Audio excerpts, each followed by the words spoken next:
sobrang lakas ng hangin, talagang iwas-iwas itong gate. Grabe, ang hirap na isara, sobrang bigat dahil siyempre mahangin eh.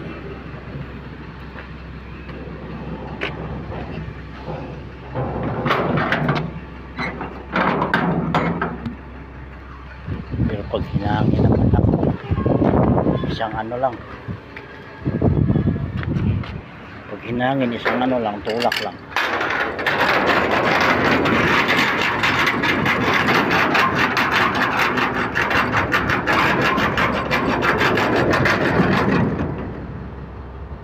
Grabe.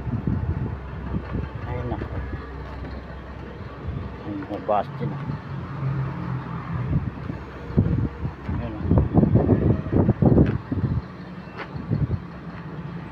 lakas ng hangin, hindi na mabubukas yung gate, delikado.